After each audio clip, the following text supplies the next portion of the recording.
Clark out for the remainder of the 2025 season, something we all think we knew was coming after what Stephanie White said earlier today. We couldn't be too sure until we see it for ourselves. And with this announcement from the GOAT's mouth herself, Caitlin Clark won't be returning this season, nor if the Indiana Fever make the playoffs. Caitlin Clark dropped one Instagram story and basketball Twitter went into complete meltdown mode. Some fans swore it was a comeback signal. Maybe she'd return for the playoffs. Others read between the lines and saw frustration, like she was calling out the Fever for ending her season early. But the loudest reaction came from analysts and insiders who all said the same thing. She's joining Unrivaled. The theory made perfect sense. After being forced to sit out for months, of course Clark would be dying to get back on the court. And with Unrivaled just securing $340 million in funding, they finally had deep enough pockets to make her an offer that would turn heads.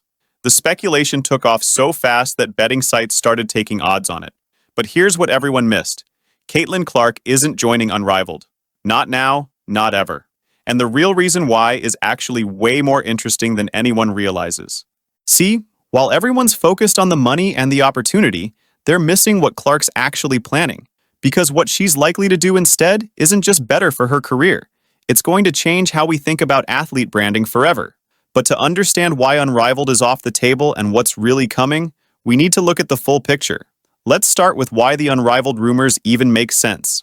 Clark's facing an 8, maybe 9-month gap before the 2026 WNBA season starts. That's not just a long break. For an athlete in their prime, that's dangerous.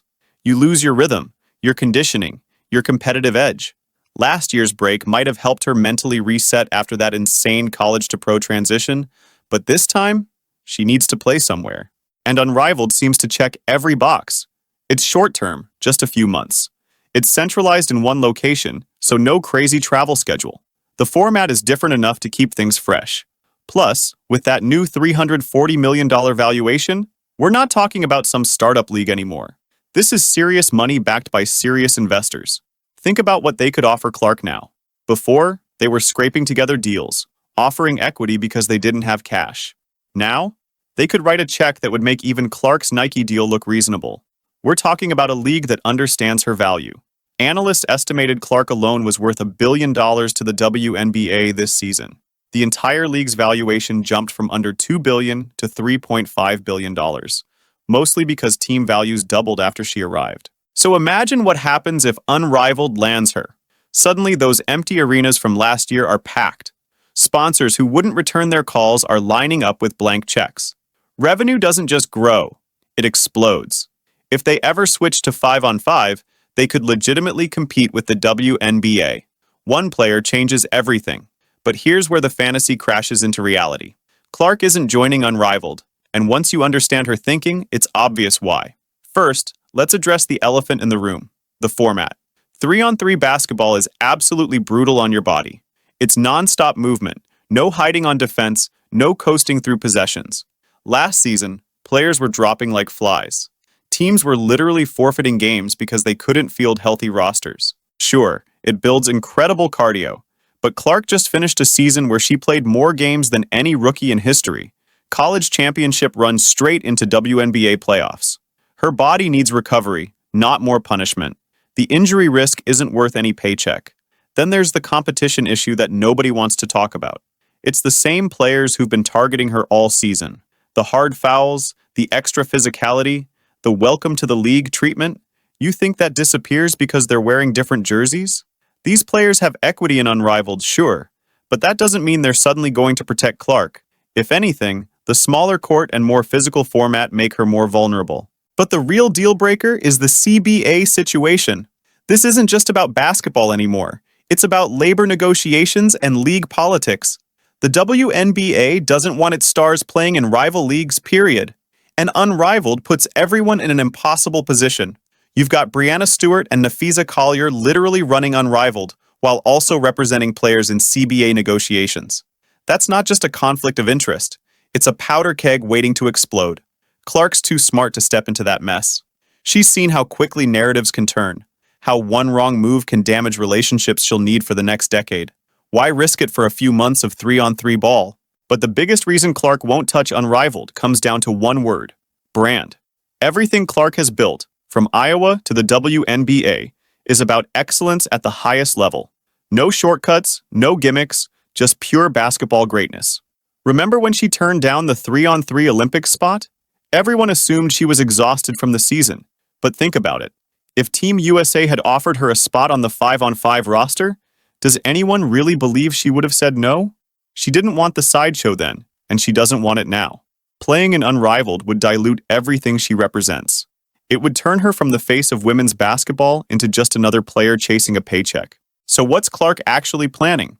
This is where things get fascinating. Nike finally got their act together and launched her signature logo. The shoe drops in May 2026, perfectly timed with the WNBA season. Now, I haven't loved Nike's approach. They clearly wanted A'ja Wilson's shoe to have its moment without Clark's overshadowing it. But now the path is clear, and Nike's ready to push all their chips to the center of the table. Here's what I think happens. Europe. Real basketball. 5-on-5 at the highest level. We're not talking about some random teams either. Fenerbahce has rostered players like Gabby Williams, Jonquel Jones, Emma Miesemann. These are WNBA All-Stars competing in a different arena. The EuroLeague women's game is legitimate, prestigious, and exactly the kind of challenge Clark thrives on. Picture this. Nike launches a massive "Caitlin Was Here" campaign. Every city she plays in gets the full treatment. Billboards in Istanbul, murals in Prague, pop-up stores in Barcelona. She's not just playing basketball, she's building a global empire. And unlike Unrivaled, this actually elevates her brand. She's following the blueprint of soccer's biggest stars. Ronaldo in Saudi Arabia, Messi in Miami, Beckham back in the day in LA. The money might not match those soccer deals, but the model's the same. Take your brand international, dominate a new market, then come back even bigger. For the WNBA, this is actually perfect.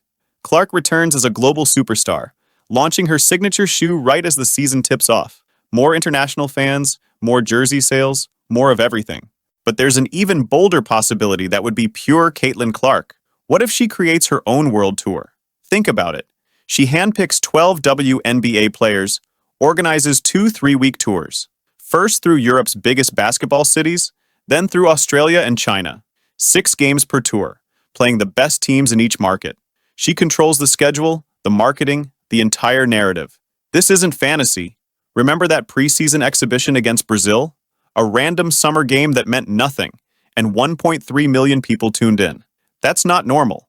That's the Caitlin Clark effect. Fans would pack 20,000-seat arenas in Sydney, sell out in seconds in Shanghai, create an atmosphere that makes regular season games look quiet. She wouldn't need Unrivaled's platform or anyone else's.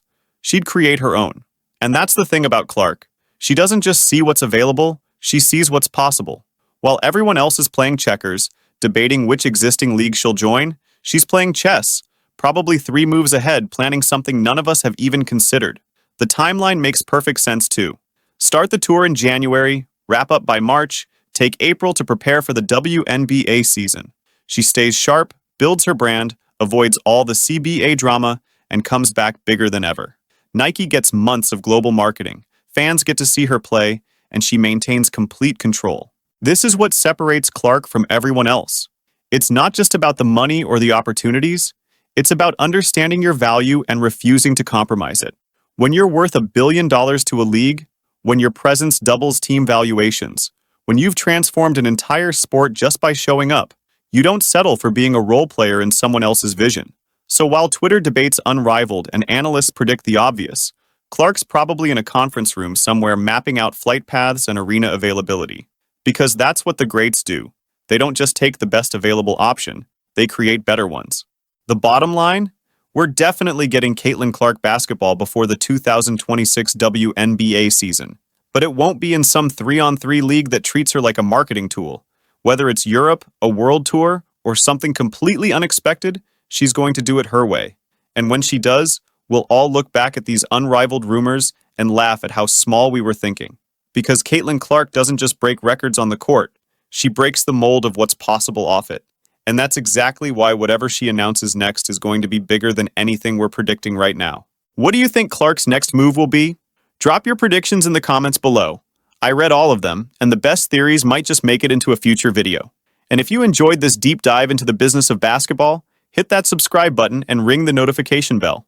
I've got more content coming on the moves that'll shape the WNBA's future, and trust me, you don't want to miss what's next. Until then, keep watching, keep debating, and remember, in the Caitlin Clark era, always expect the unexpected.